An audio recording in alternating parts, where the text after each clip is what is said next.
dokter. Oke, kalau Hanya gejalanya saja. jalan saja. Jadi kalau ada besok di IGD, ada pasien, bagaimana cara mengetahui dia HIV? Ya, bentar, tak tanya yang lain lagi. Tak tanya yang lain lagi, bentar. Tak tanya lagi yang Inovari Rianto. Inovarianto. Innova, kira-kira kalau ada seorang, besok ada di IGD sebagai dokter, kemudian secara fisik, bagaimana tahu dia seorang HIV tidak? Ya dokter, Ya, baik. gimana, Dek? Jadi begini, untuk tahu kan HIV itu biasanya ketahuannya nggak langsung kayak cepet gitu kan. Nah Ya. itu ciri khasnya yang paling jelas itu biasanya eh, orangnya tuh gampang sakit-sakitan. Jadi kayak dikit-dikit sakit, dikit-dikit sakit. Hmm. Terus selain itu dia apa badannya tuh kurus, Oke, kering kayak satu, habis gitu. kurus kering kayak habis. Kalau faktor risiko apa, Dik? Faktor risiko HIV, faktor risiko kena HIV. Saya ganti dulu, Gema Fitri. Gema Fitri. Dik, Gema Fitri, faktor risiko HIV apa, Dik? Baik dokter, kalau untuk faktor resikonya mungkin dari sistem imun tubuhnya yang menurun, mungkin dokter. Eh, Dari umurnya orang, kalau masih kecil itu juga. seorang yang imunnya bisa kena HIV tanpa hubungan seks. Gimana dokter? Seseorang yang imunnya apakah bisa kena hubungan seks gitu? Kalau untuk kalau untuk hubungan seks mungkin dari itunya dokter sosial apa ya? Untuk Makanya sosial. ya, faktor risiko apa yang bisa menyebabkan seorang terkena HIV? Mungkin dari kebiasaannya dokter kayak Apa tadi misalnya, Dik? untuk kalau tadi untuk Oke, pergaulan hubungan. bebas mungkin kemudian Apalagi? dari kebersihan juga kan bisa kalau misalkan Oh, tadi kebersihan sebentar gimana? dokter. Oh, Kebersihan tadi gimana? kalau Kalau untuk orang, penularan HIV itu faktor resikonya dari kebiasaan. Tadi salah satunya itu dari melalui hubungan seksual. Kemudian dari ibu ke anak juga bisa. oke, apalagi? Sih, Ka- Setahu transfusi darah? saya eh, bukan dari asinya dokter. Kalau misalkan dari ibunya itu HIV, kemungkinan besar anaknya itu HIV karena saat proses kelahiran itu kan anaknya terpapar cairan dari ibunya itu dokter. Oke, ya, setuju. Baik, saya menangkap. Sekarang ganti nih, Satria. Satria Dias Prakusya. Apa namanya, Dik? NJ dok. Ya, Dik berarti eh, hal apa yang bisa menyebabkan HIV kalau Anda rangkum dari teman-teman tadi? Dan seks, apalagi? Yang pertama itu ada hubungan seksual, terus ada yang namanya berganti-ganti pasangan gitu dok. Terus juga ada eh, Ganti-ganti pasangan tanpa hubungan seks bisa bikin HIV. maksudnya berganti-ganti pasangan dalam hubungan seksual Oke, begitu dok. ya apalagi? Baik, selanjutnya ada juga penggunaan jarum suntik yang berulang atau bersama Oke, atau bahkan yang bekas begitu dok. ya, Terus juga ada dari eh, seperti apa ya dok. Sebentar. Seperti pekerjaan yang beresiko apa misalnya? seperti tenaga kesehatan seperti perawat atau Hmm, bahkan dokter atau ya, kenapa bidan itu dan lain. berisiko, deh? Kenapa perawat atau dokter berisiko kena HIV? Kenapa? Uh, Perawat kan ada terkadang menggunakan jarum suntik pada pasien. Nah, Terus? ada resiko jarum suntik itu terkena ketika kita akan menutup atau bahkan uh, Oke, mengambil ya, atau membuang jarum suntik itu, ya, dok. oke, sepakat. Ya, terima kasih, Dik. Ya, sekarang ganti Rambu Yulan. Rambu Yulan. Apa nih, Dik? Ya dokter. Ya, jadi kalau ada besok jadi dokter di IGD, itu ada pasien, secara visual, apa yang bisa Anda harapkan dari penampilan seorang HIV? Secara visual, secara fisik lah, apa, Dik?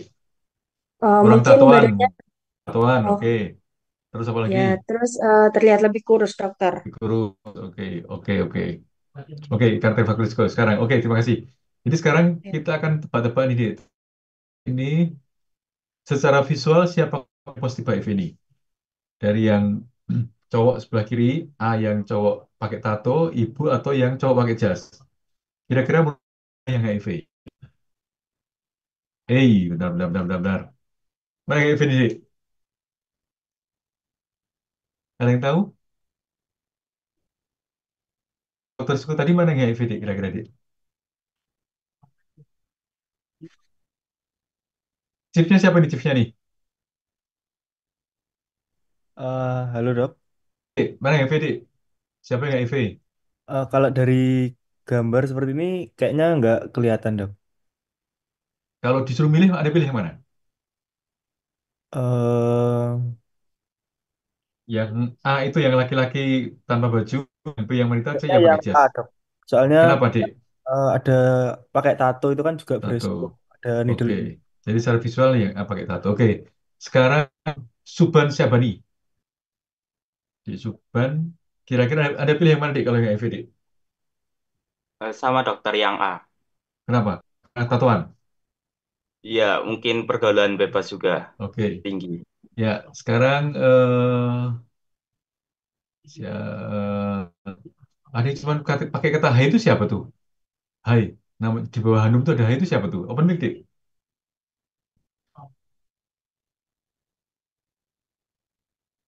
Siapa nih? Di hai itu siapa? Hai.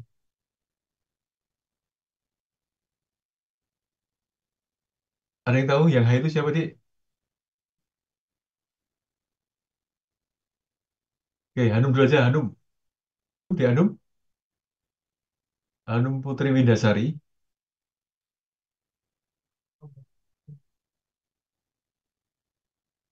Silakan open mic.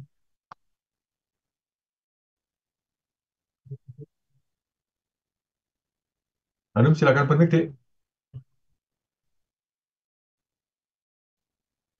Udah dengar ya. Cek, cek.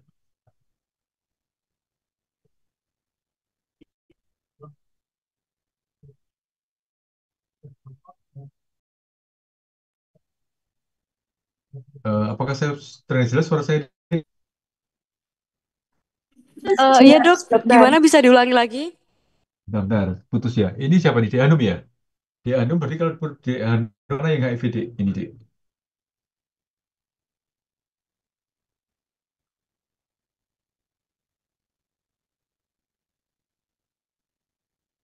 Bagian mana yang HIV, Dik? Putus-putus ya, tidak dengar ya. Ya aja. Mutia, Mutia Saida. Iya dok, Oke, suaramu jelas, Dik. Mana, Dik, yang HIV, Dik? Dari B sama C, Dik. menurut saya yang A juga dok, Kenapa, Dik? karena dari bisa saja dia pergaulan bebas dok. Oke. Ada yang lain, Dik? Dari semua 100, jadi dari berapa orang ini? 66 ada yang lain, Dik? Ada pendapat yang lain, Dik? Yang HIV yang mana? Seksual?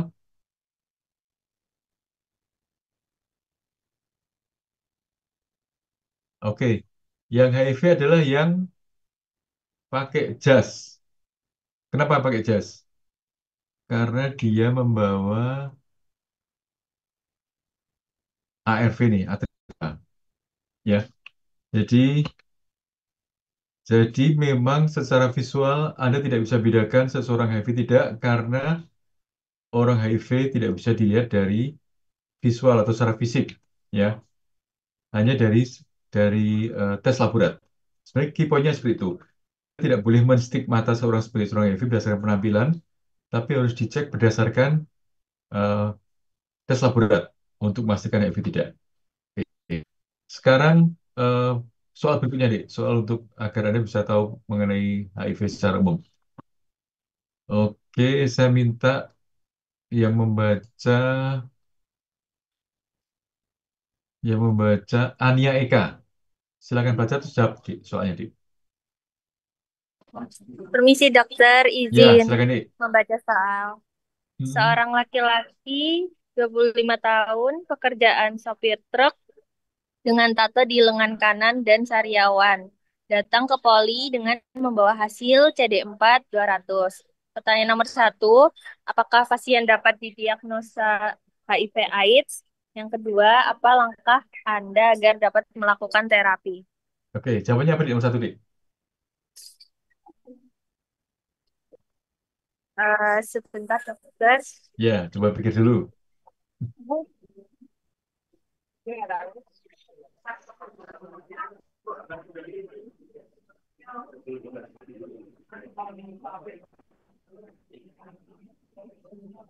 Masih di empat gimana?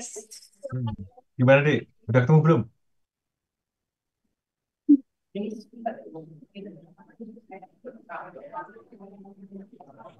Eh, yang pertanyaan nomor satu Hmm. itu eh, kemungkinan terkena AIDS, tapi setahu saya kalau di bawah 200 yang memang AIDS. Ya, pertanyaannya adalah, apakah seorang dapat disebut sebagai HIV/AIDS pada kasus di atas? Kalau Anda dokter, apakah Anda bisa bilang kamu HIV dari data di atas? Bisa enggak? Belum bisa dokter karena Kenapa harus belum bisa? dilakukan pemeriksaan penunjang lainnya. Apa misalnya, Dik?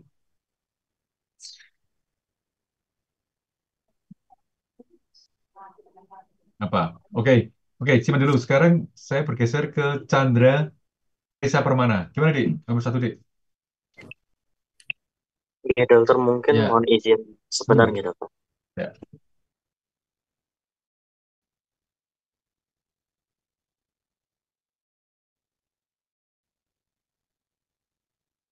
Mungkin diperlukan pemeriksaan penunjang lainnya juga dokter. Ya, apa, Dik? Jadi ini belum bisa disebut sebagai HIV/AIDS ya? Menurut saya nggih begitu, belum bisa Ya, disebutkan. oke. Anda butuh apa itu? Berarti butuh apa lagi? Mungkin bisa menggunakan tes PCR juga atau antibody juga. Ya, kita masih butuh tes HIV untuk konfirmasi. Dia kan baru tes CD4, Dik. Walaupun ya sariawan tato, tapi kan dia belum tes HIV. Artinya bisa disebut sebagai seseorang yang HIV atau AIDS. Kita masih membutuhkan tes HIV.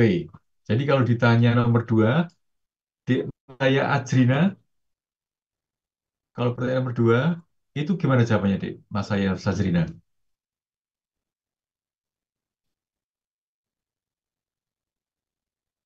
Di Mas saya open mic.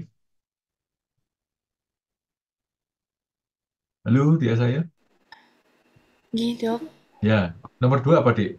Apa langkah Anda agar dapat melakukan terapi? Jawabannya apa? Mungkin harus dikonfirmasi terlebih dahulu dokter untuk diagnosis tegaknya apa. Dengan Dengan bisa tes PCR atau tes antibody HIV terlebih dahulu. Oke, ya. Jadi kalau untuk melakukan terapi harus dipastikan bahwa itu yang tersebut maksudnya adalah seorang pengidap HIV atau AIDS. Jadi harus dengan tes rapid atau tes PCR. Oke, oke. Jadi poinnya seperti itu ya. Baik. Sekarang kita lanjut lagi. Manakah di bawah? Oke, sekarang saya minta untuk membacakan soal sekaligus menjawabnya kepada Muhammad Irsyad Safiru. Silakan. Bacakan kemudian jawab, deh.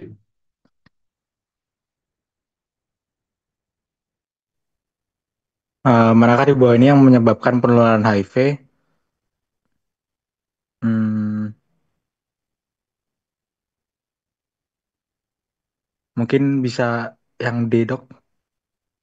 ASI. Jadi ASI itu nular tadi ASI.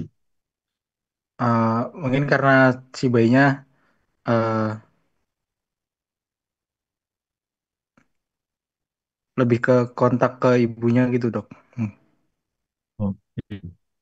ASI jadi nular ya. Jadi kalau seseorang yang HIV, ibu hamil HIV itu kemudian punya anak, dia tidak boleh menyusui anaknya.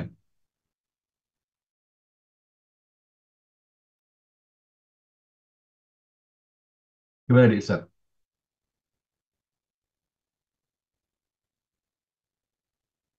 Boleh tidak menyusui anaknya?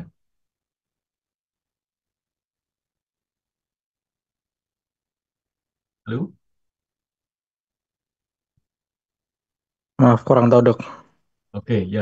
Oke, yang lain lagi. Eh, Yuda Putri.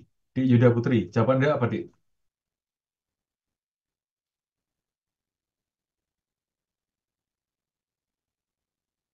Yuda Putri, open mic.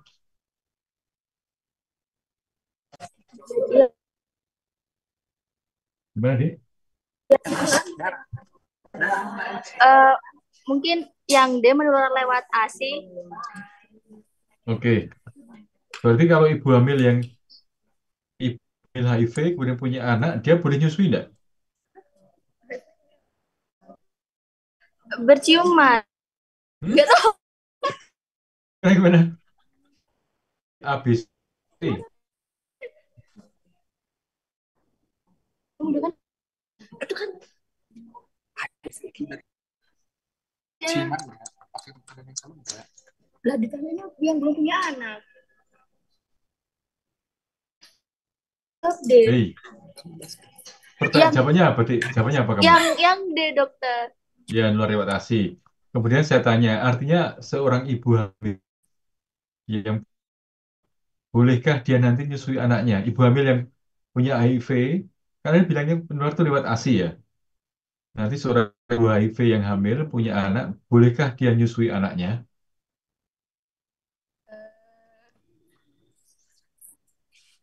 Boleh enggak?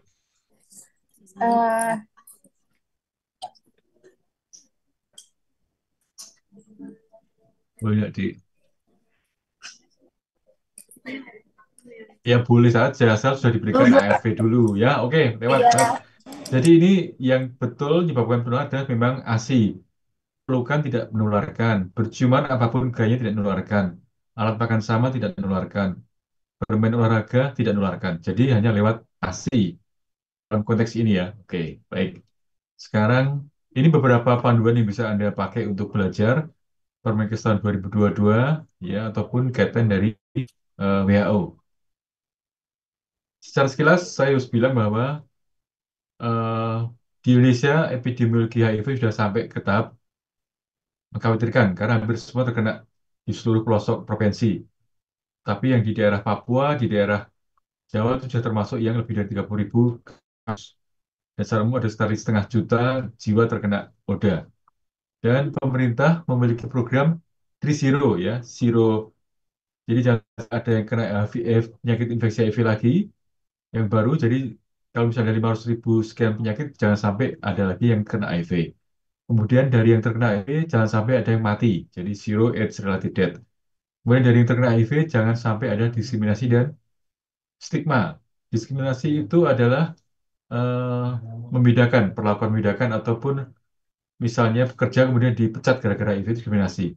Stigma adalah proses untuk menganggap sesuatu sebagai yang salah. Jadi misalnya ada orang kurus kering, oh itu HIV, orang tatuan HIV. Padahal tidak semua orang tatuan adalah HIV. Jadi diharapkan pemerintah bahwa tercapai di tahun 2030 tidak ada HIV baru, tidak ada orang HIV yang mati karena AIDS, dan tidak ada diskriminasi. Itu ya target tahun 2030. Sekarang orang HIV bisa hidup normal, bisa hidup seperti biasa. Di Temi Diansa, apa dik jawabannya dik? Apakah udah bisa orang biasa? Temi Aldiansa,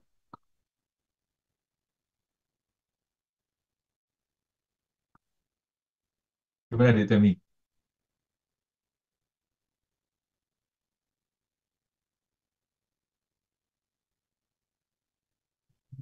Halo? Oke, Yuda Putri? Dik Yuda Putri? Iya, dokter. Ya.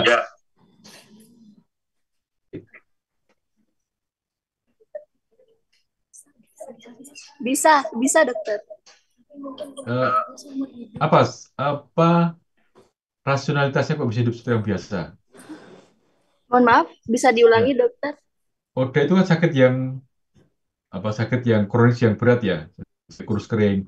Itu kenapa kok bisa hidup seperti orang biasa? Apa dasarnya, Dik? Apa alasannya?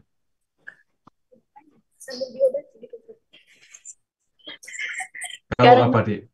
Mungkin karena dia sambil melakukan pengobatan, dokter. Iya. Jadi intinya kalau seorang ODA segera diobati, maka dia bisa hidup seperti orang biasa. Kata kuncinya adalah dia segera diobati. Ya, kalau tidak diobati dia akan menjadi AIDS, maka segera mati. Tapi kalau diobati dia tidak akan progresif dan bisa hidup seperti orang biasa. Jadi bisa hidup seperti orang biasa asal segera diterapi. Oke, ini gambaran dari apa namanya dari populasi yang tahun 2000 dulu sebelum masa-masa triple terapi. Jadi saat obat hanya satu terapi, maka begitu kena dia akan divonis 8 tahun lagi akan mati. Ya, tapi semenjak triple terapi di tahun 2003 ke atas, maka orang-orang HIV sudah punya punya masa harapan hidup seperti orang biasa, sekitar 60 tahun. Ya, 60 tahun. Artinya adalah orang HIV dengan segera mungkin terapi itu orang biasa harapan hidupnya, asalkan segera terapi, ya. Tetapi walaupun segera terapi, masih banyak faktor risiko yang membuat eh, penyakit HIV menjadi penyakit yang berbahaya. Jadi ada gangguan sistem imun, ada gangguan densitas tulang, ada kemudian kanker, ada penyakit kardiovaskuler ataupun disfungsi ginjal dan kerapuan frailty. Jadi orang-orang HIV yang ARV jangka panjang dia masih akan menghadapi efek-efek samping seperti di atas ini. Karena HIV itu belum bisa disembuhkan. Jadi virusnya tidak bisa disembuhkan, hanya bisa dikendalikan. Artinya adalah ARV tidak bisa menghilangkan virus HIV karena virus HIV dapat bersembunyi dalam reservoir anatomis. Jadi misalnya bersembunyi dalam saraf pusat, dalam GI tract, dalam makrofag ataupun dalam limfonodi. Sehingga ARV hanya menghilangkan virus yang di dalam viremia, tidak di dalam eh, anatomical reservoir. Jadi kalau diobati dia akan stabil, turun virusnya, tapi kalau di stop obatnya dia akan naik lagi, atau ada istilahnya rebound. Ya, sekarang kita bicara mengenai virus HIV. HIV itu adalah virus RNA. Jadi dia memiliki 3 enzim, enzim reverse transkriptase yang merah bulat ini, enzim integrase, dan enzim protease. Dan dia juga memiliki 2 penampakan seperti bunga tulip, yaitu GB120 dan GB41. Virus ini mirip sekali dengan virus COVID, hampir sama virus COVID. Tetapi memang yang khas adalah dia memiliki struktur GB120, GB41, dan struktur enzim reverse transkriptase, integrase, dan protease. Kata kuncinya adalah mengenai enzimnya tadi, karena kita tahu untuk replikasi menjadi virus yang baru atau asam amino membutuhkan asam amino. Dan proses alaminya adalah dari transkripsi, translasi, baru asam amino. Virus HIV adalah virus RNA, sehingga dia tidak bisa berreplikasi karena tidak ada DNA-nya. Sehingga virus HIV memiliki enzim reverse transkriptase yang merubah RNA menjadi DNA, sehingga dia dapat proses yang transkripsi, translasi, dan sebagainya. Ini adalah proses siklus hidup dari HIV. Nah, sekarang saya tanya nih, kenapa orang HIV gampang sakit di eh, Angelina Ayu T? Kenapa orang HIV gampang sakit di Angelina?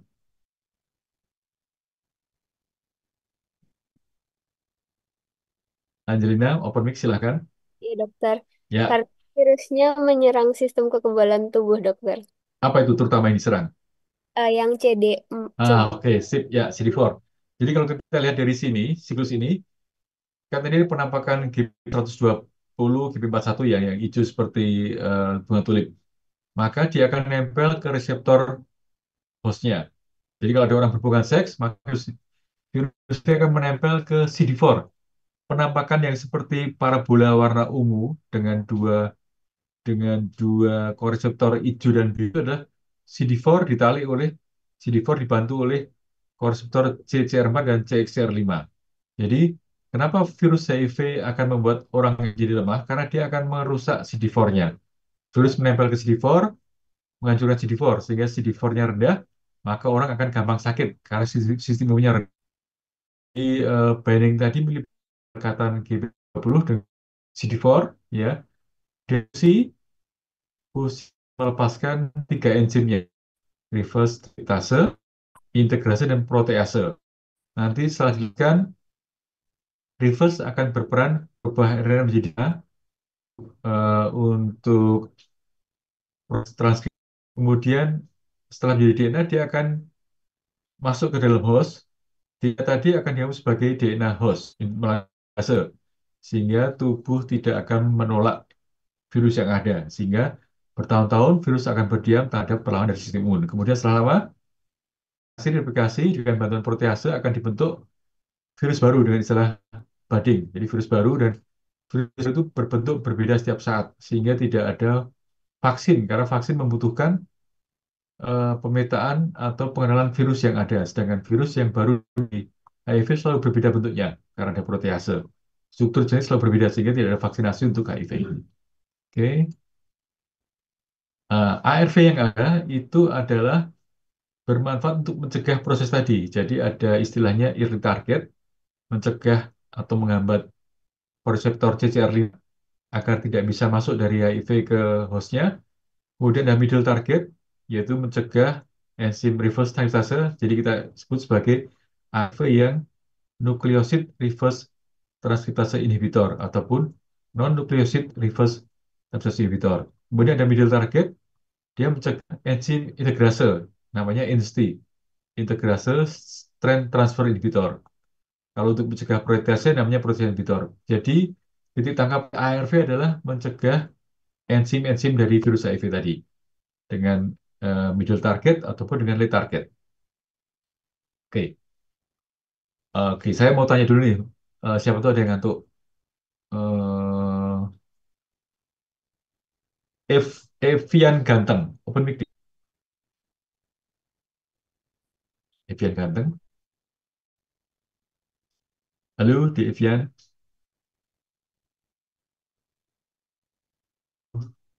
Evian Ganteng, are you there? Evian Ganteng, oke, tidak ada. Ganteng tidak. Avenitus,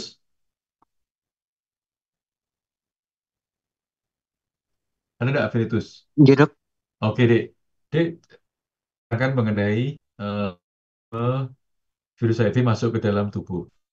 Secara paling gampang, kerja ARV itu gimana, Dik? Yang saya terangkan tadi, kerja antivirus seperti apa, Dik? Mohon maaf dok, yang tadi itu saya masih Gimana? kurang paham dok. So, oh, suka sesimpel itu tidak paham. Coba. Safiro, ayo.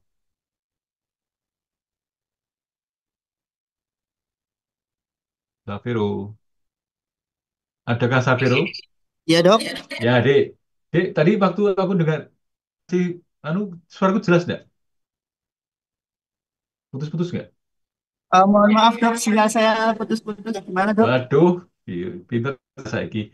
Kelly Jennifer, Kalau misal dipanggil kayak ini. Ah, udah. ya udah dipanggil nggak ada, saya coret itu. Dipanggil nggak open, langsung saya coret nanti. Ya, Kelly Jennifer, ada nggak? Ada dokter, Dek, kamu tadi waktu saya dengarkan jelas nggak suara saya? jelas dok. Oke, sekarang aku ingin tanya hal simpel nih. Yang saya terangkan tadi, kalau Anda bisa ambil kesimpulan, mekanisme kerja ARV itu apa sih, Dek? Mekanisme kerja ARV. Menurut yang saya ketahui, Hmm? mekanisme kerja ARV itu simpelnya menghambat replikasi dari virus. Jadi virusnya nggak bisa berkembang. Jadinya Caranya dengan kalau virusnya nggak berkembang, nanti CD4-nya nggak berkurang pulih. gitu, Oke, dokter. ya. Apa yang dihambat? ARV-nya menghambat apa? Oke, bukan virus. Virus Replikasinya. bagian yang apa? Ya, bagian apa yang dihambat, bagian apa virus itu? Tadi saat terang jelas loh. Coba tak balik ke slide ya. Bagian apa yang dihambat? Bagian apa yang dihambat? Hmm, Yang dihambat adalah enzimnya di kan virus HIV punya tiga enzim kan? Reverse iya. transkriptase, protease, integrase, ya. Reverse protease. Jadi maka dia akan virus antiretroviral, obat HIV itu bekerja dengan menghambat enzim virus HIV. Ya, jadi menghambat reverse transkriptase, menghambat integrase dan protease. Clear adik ya? Paham kan? Iya, dokter. Terima kasih. Oke, ya, oke. Sekarang kita lanjut lagi ke uh, history of HIV. Jadi kalau kita lihat yang biru itu adalah CD4, ya. Biru CD4 ada nilai 0 sampai 1200. Yang merah itu adalah viral load, 0 100 sampai 10 juta. Eh, ada time di 0 minggu sampai sekitar 10 tahun. Kemudian ada infeksi awal itu berlangsung 0 sampai 6 bulan. Infeksi lanjut 6 bulan sampai ke atas. Ya. Orang HIV bila dia belum stadium 3 atau 4, jadi masih stadium 1, 2. Oral itu sekitar 1000 CD4. Jadi dia kan eh, terkena HIV, bila tidak diobati akan turun 100 setiap tahunnya. Akhirnya, jadi kalau tahun 2000 dia 1000 CD4-nya, maka setiap tahun bila tidak diobati HIV maka akan turun setiap tahun 100 CD4-nya. Hingga pada tahun ke-8 dia akan di bawah 200. Akhirnya akan muncul kondisi eh, imunodepresan yang mudah munculnya infeksi oportunistik. Jadi cut off point-nya adalah setiap tahun pada orang yang tidak diobati akan berkurang CD4-nya 100 sehingga akan sampai ke di bawah 200 yang memudahkan dia kena infeksi oportunistik. Sebaliknya, pada penyakit HIV virusnya adalah sekitar 10 jutaan. Jadi Anda lihat di pertama itu dia kalau sekitar 4 minggu, 6 minggu dia akan sampai 10 juta. Jadi virus HIV itu 10 jutaan, ya dia tidak diobati akan state point, kemudian tapi naik lagi sampai masa akhirnya. Jadi Anda tahu bahwa ada istilahnya eh, proses di mana seseorang menjadi AIDS dibutuhkan waktu sekitar 5 sampai 8 tahun tergantung dari kondisinya. Oke, ini beberapa istilah. Jadi kalau disebut sebagai stadium 1 2 itu adalah HIV, stadium 3 4 adalah AIDS, ya. Stadium 1 itu tanpa gejala karena CD4 masih di atas 500. Stadium 2 itu karena ada herpes zoster sariawan atau PPE, CD4 antara 2 sampai 500. Stadium 3 mulai diare, demam sebagainya. Stadium 4 sudah makin jelek. Ini sebagai acuan kasar untuk bisa tahu masalah staging dan klinisnya. Ini lebih detail lagi. Jadi ada stadium 1, 2, 3, 4. Saya ingin cek dulu ke teman-teman. Siapa tahu ada yang terbuai terus ngantuk. Evian ada enggak ini? Tadi enggak ada tuh. Evian ganteng. Cek Evian. Ini benar namanya Evian ganteng ya?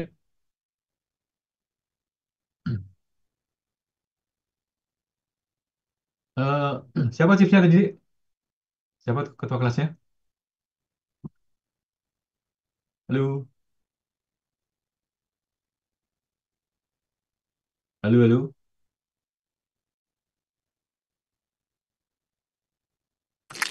Ya, halo dokter. Ya, Dek. Evian ganteng tuh ada tuh namanya.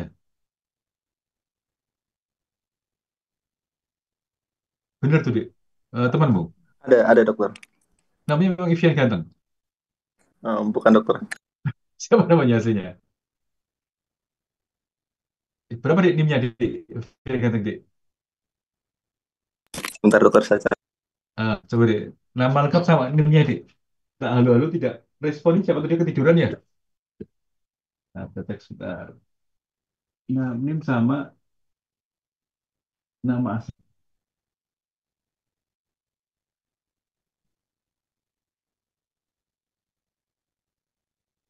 Siapa deh? Permisi dokter, nama panjangnya Ivan Fikar Reza. Ivan NIM-nya Sulfikar. Ini berapa deh? Ya. NIM-nya G0023055 dokter. 055. 055 Oke, baik ya. Ya. Oke, terima kasih deh. Iya. Jadi ini adalah stadium dari HIV AIDS ya. Stadium 1, 2, 3, 4. Sekarang saya ingin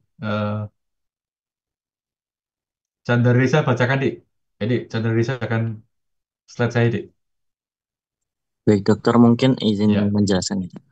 Hmm. Ini mungkin stadium klinis dan gejala terkait HIV, di mana di stadium satu itu dia di sisi berat badannya tidak ada penurunan berat badan. Kemudian dari gejala, tidak ada gejala yang serius, mungkin hanya ada limfadenopati secara generalisasi dan persisten. Kemudian untuk di stadium kedua, nanti mulai menurun berat badannya kurang dari 10%, kemudian nanti di gejalanya ada luka di sekitar bibir, atau keilitis angularis, kemudian ada ruang kulit yang gatal atau seborrheic ataupun prurigo, kemudian ada ditemukan herpes zoster dalam 5 tahun terakhir, kemudian ada ISPA berulang, infeksi saluran pernapasan akut, misalnya sinusitis ataupun otitis, kemudian ada ulkus mulut berulang. Kemudian untuk stadium yang ketiga, mungkin berat badannya akan menurun lebih dari 10%.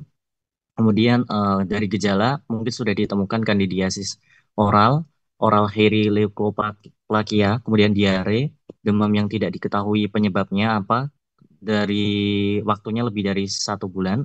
Kemudian infeksi bakterial yang berat seperti pneumonia, pneumocystis dan lainnya. Kemudian ada TB paru dalam 1 tahun terakhir, ada gingivitis atau periodontitis, kemudian ada anemi, ada neutropeni ataupun trombositopeni kronis, dan pada stadium keempat mungkin berat badannya sudah sindroma wasting HIV. Kemudian dari gejala ada kandidiasis esofageal, herpes simplex ulceratif lebih dari 1 bulan, kemudian limfoma, sarkoma kaposi, kanker serviks invasif, kemudian retinitis CMV, pneumonia pneumocystis, kemudian TB ekstra paru, abses otak, toxoplasmosis, meningitis cryptococcus, dan ensefalopati HIV, dan lain Oke. sebagainya. Ya, terima kasih.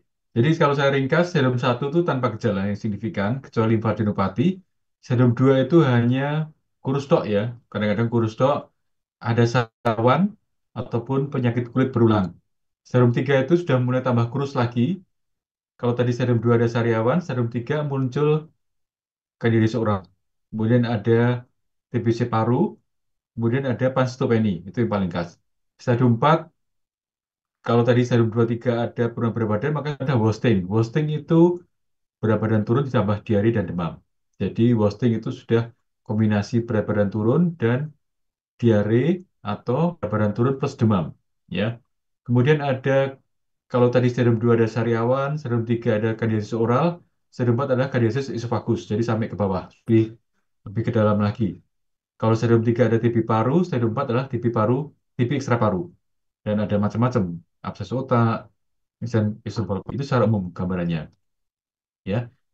Serum 1 apa di entar serum 1 kita mau beda-bedaan Ibrahim Al-Atsari apa dik serum 1 dik misalnya dik. Dokter, eh, stadium 1 ya. Yang tadi ya dok, yang di tabel tadi ya. Nah, ya apa gue. Aduh, pokoknya kalau saya yang ingat itu cuma di penurunan berat badannya itu dok. Stadium 1 tanpa gejala ya atau hanya Iya, tanpa gejala. limfadenopati granulosata ya. Jadi tanpa gejala ataupun kadang-kadang merongkol tok serum 1. Oke. Stadium 2 sekarang di saya cek dulu. Stadium 2 Nadia Madia, Nada Madia. Oh, dik, stadium 2 dik. Ada penurunan berat badan, dokter. Terus yang khas lagi apa lagi, dik? Untuk selain itu, eh, Kalau yang saya masalah jamur apa? untuk kandidiasis oral itu biasanya muncul pada Stadium 3, yang stadium stadium 2, 3, yang stadium 2. stadium 2, Sariawan, oke. Jadi sariawan gitu. sariawan, kemudian penyakit kulit berulang. Oke, masih. Jadi stadium 2 itu sering sakit berulang, ya gatal-gatal berulang, ya. Kemudian PPE itu paling khas sekali dan sariawan, ya.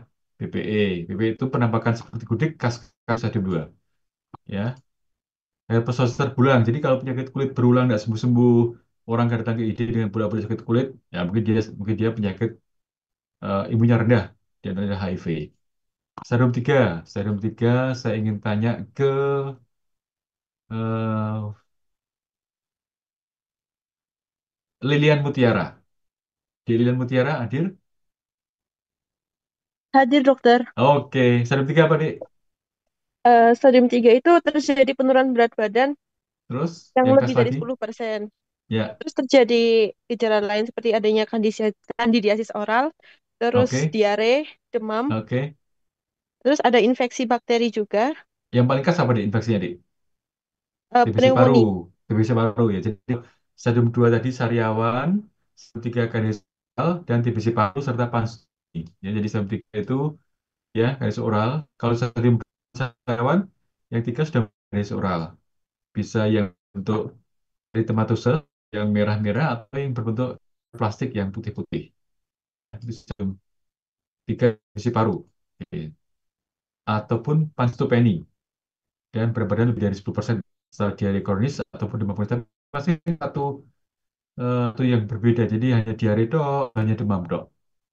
Sekarang stadium 4. Stadium 4 saya ingin lihat ke NM Akhtar. Apakah hadir? Hadir dok. Oke, apa di stadium 4 nih?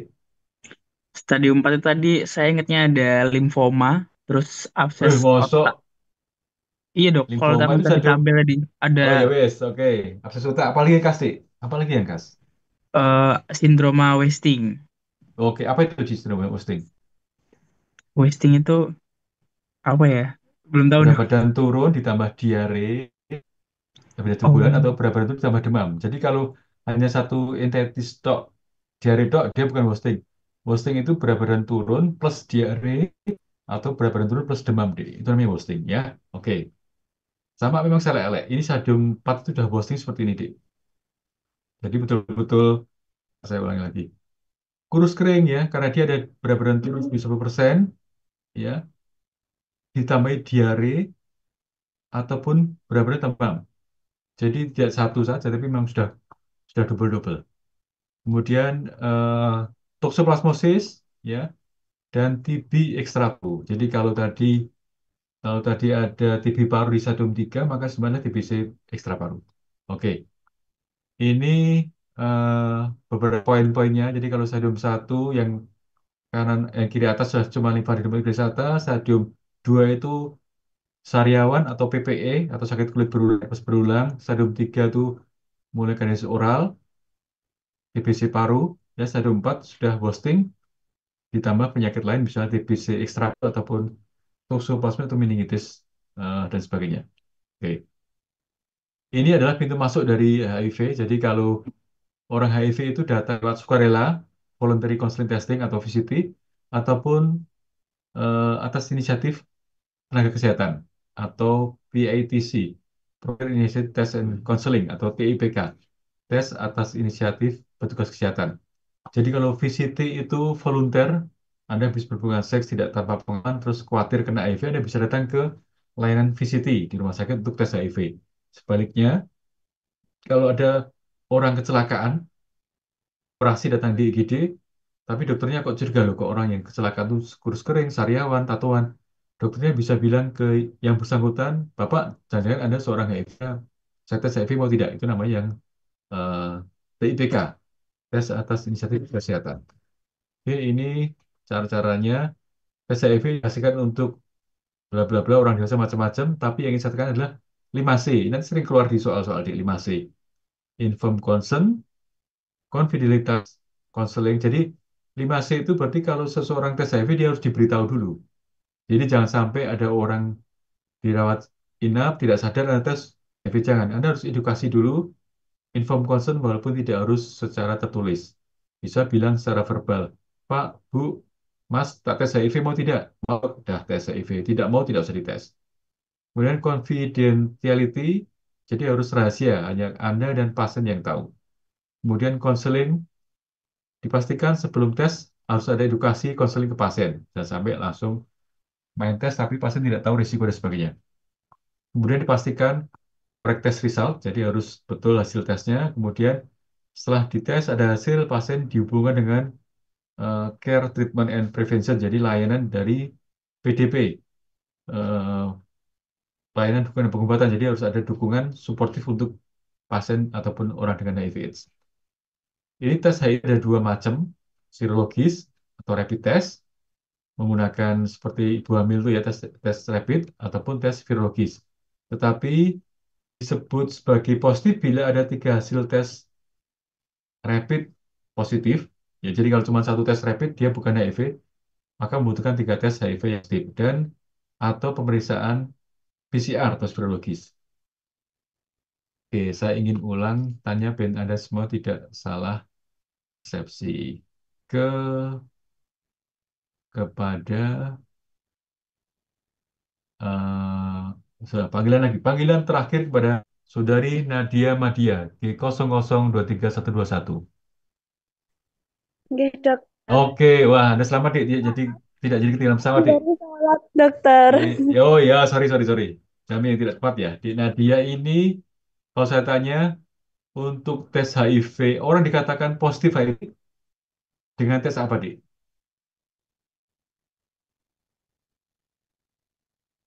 Halo, krik. Oh, Halo, iya, halo. dok. Ayo, apa jawaban nih? Tes HIV nggih, dok.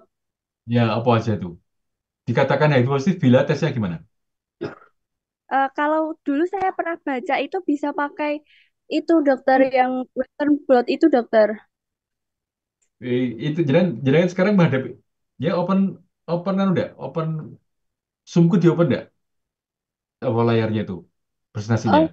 Oh, oh iya, dokter. Nggih, nggih, nggih. Hei, apa coba dibaca kayak gue? Oh, nggih. Niku Eh, tes diagnosis HIV itu bisa menggunakan pemeriksaan serologis maupun yo, logis, dokter. artinya gini, saya pertanyaan secara gampang. Kalau seorang datang ke Anda pasien, Anda dokter nih, datang ke Anda seorang pasien, dok, saya dites HIV dengan tes rapid, satu kali hasilnya reaktif. Apakah saya HIV? Apanya gimana? Eh, Sebetulnya sejauh pemahaman saya saat ini itu belum, dokter. Masih Kenapa? ada tes lanjutan satu lagi itu, dokter. Tapi saya Apa lupa itu? Loh apa ini ya. jelas, jadi tak ijo-ijo, tak Oh, kasih back. ini. HIV positif bila tidak reaktif ya. Artinya kalau dia cuma salah satu itu belum HIV.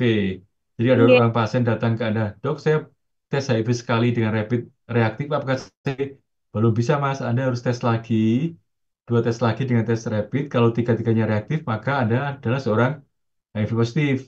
Bila satu dok belum positif. Itu deh ya. Oke, clear wes. Selamat ya Nada Madya ya, tidak jadi ketinggalan pesawat ya. Oke. Sekarang ini adalah gambaran gambaran dari eh, tes HIV-nya. Aku ingin tanya dulu nih sebelum masuk ke sini. Aku ingin tanya ke Sahda Rahimawati. Rahimawati, apakah Anda ada? Nggih, dokter. Oke. Dek, ada tahu nggak, Dek, Windows period itu apa, Dek? Windows period ya. Ya, apa Belum itu, tahu. Dek? Loh, kira-kira apa, Dek? Kira-kira bela. Em, Bosok Jawa ini apa Windows period? Periode apa ya, dok? Windows itu apa? Windows itu apa? Perangkat komputer? Dalam? Hmm? Apa, Dek? Halo? Sahda Rahimawati apa, Dek? Bentar, dokter. Periode jendela, dok. Ya buka apa? Buka Google loh. Ah, Ya, itu secara kasar periode jendela artinya apa berarti? Masa di mana? Apa di Mungkin periode? rentan itu Hmm? dari Hmm? yang pertama kali terinfeksi Ya, terus? sampai kalau di sini mungkin grafiknya terbentuk antibodi, dokter. Ya, jadi betul. Jadi secara kasar gini, masa jendela adalah masa di mana kan itu berarti kosong, jendela kosong tadi, bolong tadi.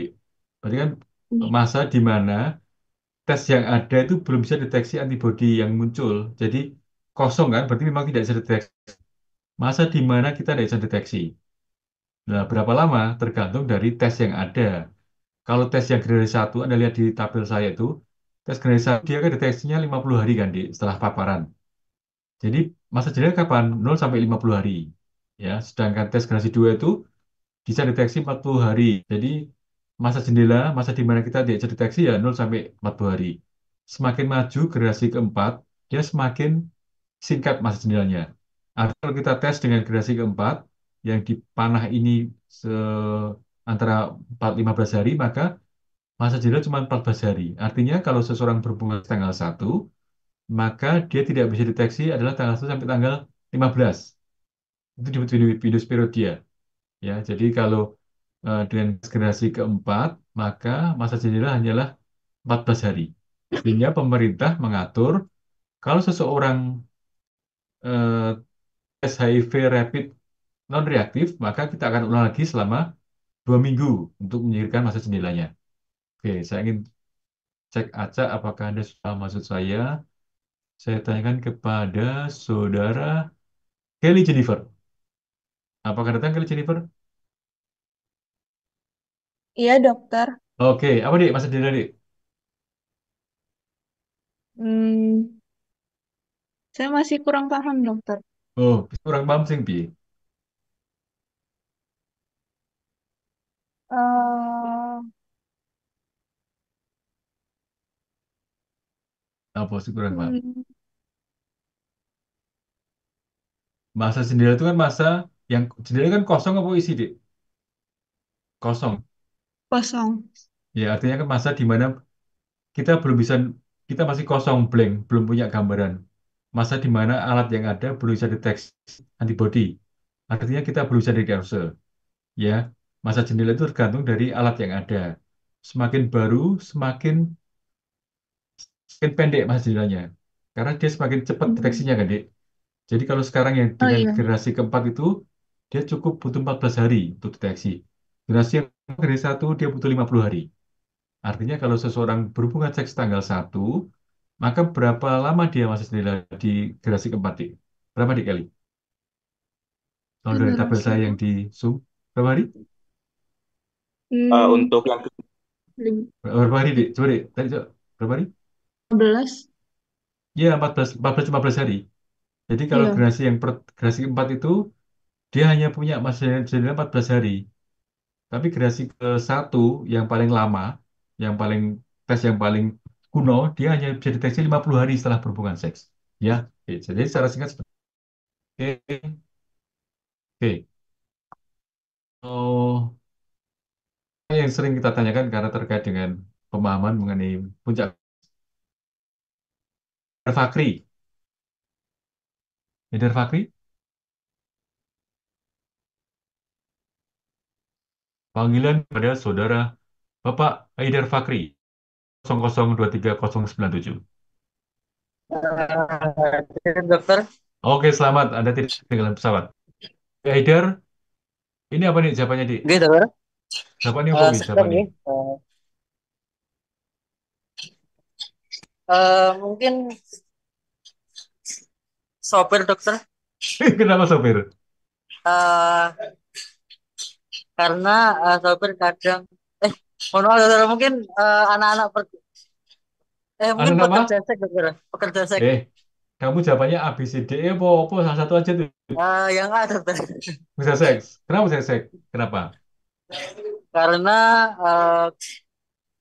ketika contohnya HIV itu salah satunya disebabkan karena seks, dokter. Oke, Gimana oke. pekerja seks itu dia itu gimana ya, dokter, jawabannya agak susah sih. Ya, oke. Sekarang kita, oke, thank you, Dik. Sekarang kita tunjukkan faktanya ya. Faktanya Oke, adalah ini dari Srikesdas tahun 2009-2002. Paling paling banyak adalah tidak diketahui. Ya, berikutnya adalah karyawan paling banyak. Berikutnya ibu rumah tangga. Jadi artinya ibu rumah tangga itu paling tinggi, Dik. Di populasi yang kena HIV pada seks malah nomor berapa nih? Nomor kecil pada seks ya. Sekian. Karena memang kenapa? Karena itu puncak gunung es. Banyak pasien HIV yang ibu rumah tangga yang ternyata ketularan dari suaminya dan macam-macam. Jadi kita menghadapi masa di mana bukan hanya orang-orang yang berisiko yang banyak, tapi orang-orang yang ternyata tidak berisiko, ibu rumah tangga dan lain-lain. Itu sekian sebenarnya. Oke, sekarang kapan kita akan memulai ARV? Ya, ini adalah beberapa sejarah mengenai Permenkes di tahun 2004. ARV dimulai bila CD4 di bawah 200.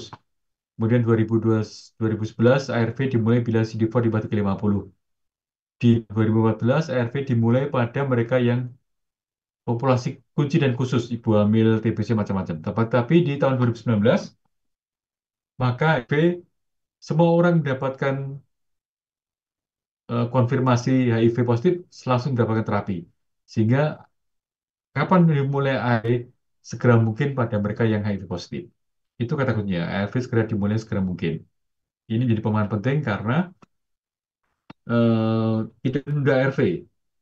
Ya, kapan HIV dimulai itu akan sering muncul dalam banyak pertanyaan. Oke, Oke, terus saya ingin skip. Lah, ARV tujuannya untuk mengurangi jumlah virus, kita semua tahu, memperbaiki kualitas hidup, ya, mencegah infeksi oportunistik, mencegah progresi dan mengurangi transmisi, sehingga disebutkan sebagai treatment as prevention untuk kasus HIV. Ini beberapa contoh orang-orang yang ini yang tahun 2003 dia HIV stadium 3, begitu mendapatkan ARV selama kurang dari 8 bulan dia menjadi sehat seperti ini. Karena memang ARV memperbaiki kualitas hidup seseorang sehingga seorang bisa hidup normal. Sehingga kapan kita mulai ARV? Ya segera mungkin. Kenapa? Agar orang bisa hidup normal. Ya, oke, ini saya lewati. ARV diberikan segera pada kondisi yang baik, langsung segera mungkin. Tapi pada mereka yang punya infeksi oportunistik diberikan dengan selang waktu 2 agar tidak memunculkan penyakit iris. Oke, saya ingin mengenalkan satu bab lagi mengenai ARV. Jadi ARV itu obat-obat yang sudah lama sekali, kan?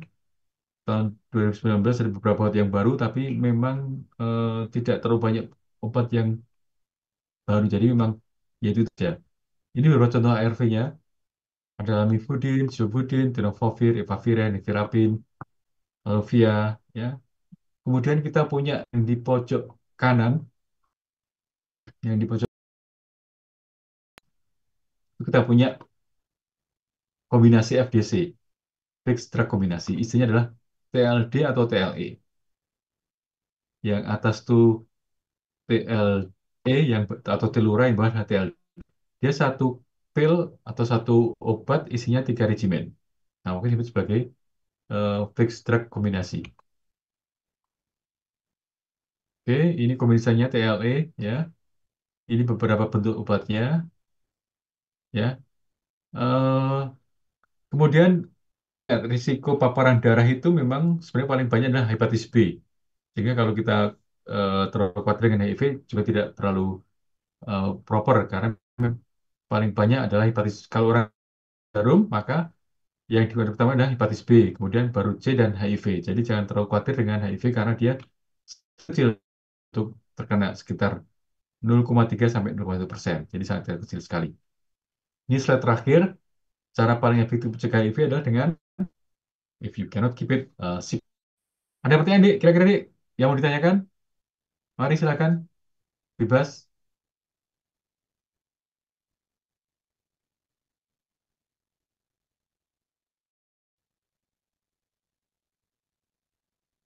Apakah ada yang mau ditanyakan?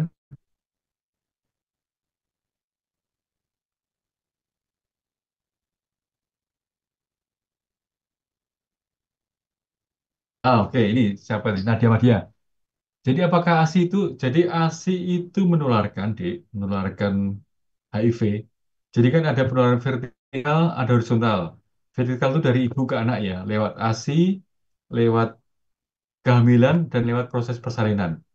Paling besar lewat proses persalinan. Sehingga kalau ada orang HIV partus, maka sebaiknya partusnya ya bukan spontan, tapi partus yang SC agar tidak mudah kamu terkena. Kehamilan sendiri akan menularkan lewat plasenta. ASI juga menularkan, Dik. Nah, apakah boleh seseorang ibu hamil yang HIV positif kemudian menyusui anaknya? Kita bicara konteksnya adalah konteks yang abu-abu. Kalau seorang ibu tadi tidak punya penghasilan, tidak punya dukungan keluarga, tidak bisa menyediakan pengganti ASI yang baik, maka dia tetap harus menyusui anaknya dengan ASI, walaupun risiko tertular. Karena kalau dia tidak menyusui anak yang ASI, maka dia akan membuatkan atau menyediakan pengganti ASI atau susu formula yang karena keterbatasan penghasilan, pengetahuan, ataupun sumber dayanya, sufornya akan berganti-ganti. Hari ini sufor, besok tidak sufor, besok lagi ASI, besok lagi sufor. Dengan pergantian yang berganti-ganti ASI secara terus-menerus akan menimbulkan risiko infeksi. Anak juga gampang diare dan gampang mati karena dehidrasi. Sehingga kita dihadapkan pada dua kemungkinan. Seorang ibu hamil yang HIV positif, kalau dia menyusuinya dengan ASI akan terkena HIV. Kalau dia dipaksa tidak menyusui, tidak punya penghasilan, maka dia bisa menyebabkan si bayi menjadi dehidrasi, infeksi malah mati karena dehidrasinya. Jadi lebih aman bagi ibu hamil yang tidak memiliki dukungan sumber daya, dia tetap boleh ASI. Sebaliknya pada ibu hamil yang memiliki sumber daya, memiliki penghasilan, memiliki dukungan keluarga, diharapkan memberikan pengganti ASI atau susu formula agar tidak tertular. Jelas, Dek Nadia ya? Oke. Ada pertanyaan lagi, Dek? Saya izin bertanya, Dok. Ya, silakan. Jadi saya tuh pernah baca jurnal, Dok, tentang kalau Hmm. misalnya eh, nyamuk yang membawa darah pasien HIV itu nggak bisa menjadi vektor perantara penularan HIV. Hmm. Nah, padahal kan salah satunya misalnya jarum jarum suntik yang membawa darah pasien HIV itu kan bisa menularkan ya, Dok. Kenapa kalau di nyamuk itu dia nggak bisa nularin, Dok ya? Oke. Itu pertanyaan menarik sekali. Nyamuk gigit seorang HIV kan, Dek ya? Ya, oke. Dia gigit itu berapa mikroliter yang gigit oleh nyamuk itu? 1 cc kan jelas tidak mungkin ya. Kita kan tahu bahwa risiko penularan darah itu paling besar hepatitis B, C baru yang HIV. HIV 0,1%. Nyamuk itu dia mempunyai enzim yang mengeneralisir seperti enzim di ludah, di saliva, yang membunuh virus HIV. Jadi kalau kita bicara eh, yang diambil oleh nyamuk kecil sekali dan dia akan dinetralisir oleh enzim di nyamuknya, ya maka kecil sekali kemudian dia akan menularkan. Maka oleh WHO dibilang kita nyamuk adalah zero, kecil sekali. Kecil sekali, mungkin 0,001% lah. Jadi tidak dianggap sebagai penularan karena sangat kecil sekali. Itu dia jawabannya, Ci. Jadi nyamuk tidak menularkan virus HIV karena satu, karena terlalu kecil yang diambil oleh nyamuk, terus sedikit mikroliternya, kemudian nyamuk memiliki enzim untuk menetralisir virus HIV.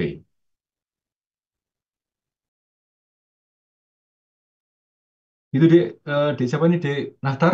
Ada lagi pertanyaan? Sudah, Dok, cukup menjawab, Dok. Oke, Terima kasih banyak. ya. Satu lagi pertanyaan, Dik. Siapa yang mau tanya?